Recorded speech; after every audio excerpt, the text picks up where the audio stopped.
চেনিৰ দাম বাঢ়িছে আপোনালোকে চেনি কমকৈ খাওক এনেও চেনি বেছিকৈ খোৱা ডায়াবেটিছৰ কাৰণে বেয়া বা সুগাৰ পেচেণ্টৰ কাৰণে বেয়া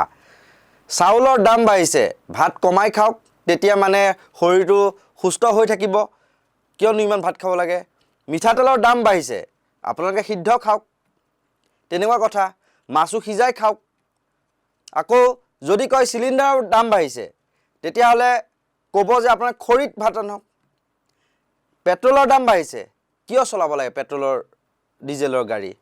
আপোনালোকে ইলেক্ট্ৰিক বাহন কিনক ইলেক্ট্ৰিক বাহন চাৰ্জ দিবলৈ চাৰ্জিঙত বিল বেছিকৈ আহে কিয় কিনিব লাগে চাইকেল চলাওক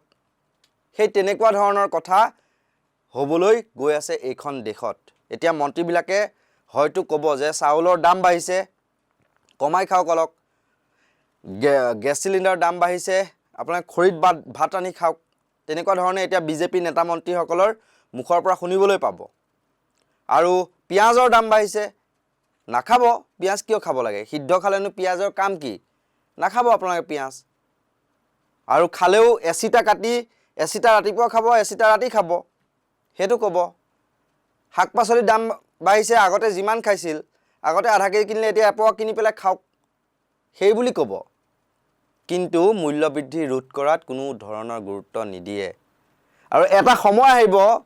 যিটো হাৰত প্ৰদূষণ বৃদ্ধি পাইছে যিটো হাৰত গছ-গছনি কাটিছে যদি মানুহৰ উশাহ নিশাহ লোৱাত যদি প্ৰব্লেম হয় তেতিয়া ক'ব এইসকল মন্ত্ৰীয়ে চাগে কিহৰ কাৰণে উশাহ ল'ব লাগে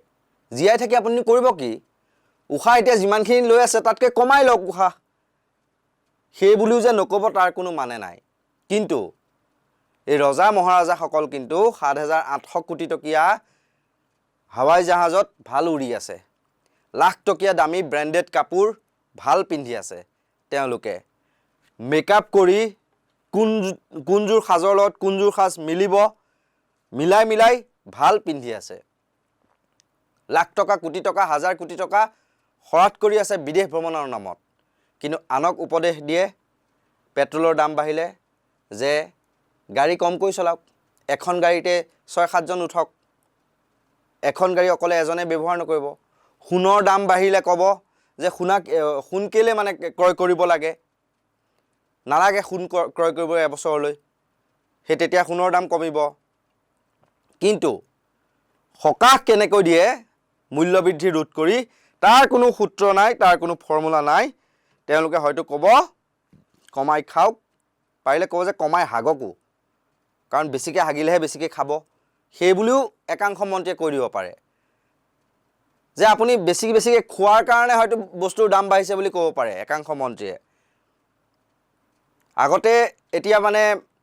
যেতিয়া পিঁয়াজ কুটিছিল তেতিয়া মানুহে কান্দিছিল এতিয়া পিঁয়াজ ক্ৰয় কৰোঁতে মানুহে কান্দে চেনি মিঠা কিন্তু এতিয়া চেনি কিনিবলৈ গ'লে তিতা যেন অনুভৱ হয় মানে খোৱা একে কমাই দিব লাগে মিঠাইৰ দাম বাঢ়িব চেনিৰ দাম বঢ়াৰ লগে লগে গাখীৰৰ দাম বঢ়াৰ লগে লগে মিঠাইৰ দাম বাঢ়িব তেতিয়া বিজেপি মন্ত্ৰীসকলে ক'ব মিঠাই কেলে খাব লাগে আপুনি মিঠাই বেছি খোৱা পেটৰ কাৰণেও বেয়া চুগাৰৰ কাৰণেও বেয়া ডায়েবেটিছ হ'ব পাৰে নাখাব মিঠাই ইমান যদি নিমখৰ দাম বাঢ়ে নিমখ বেছিকৈ নাখাব জণ্ডিছ হ'ব পাৰে সেই তেনেকুৱাও কৈ দিব নিমখ বেছি খোৱা বেয়া প্ৰেছাৰৰ কাৰণে সেই তেনেকুৱাকৈ কৈ দিব তথাপিও কিন্তু মূল্য বৃদ্ধিৰ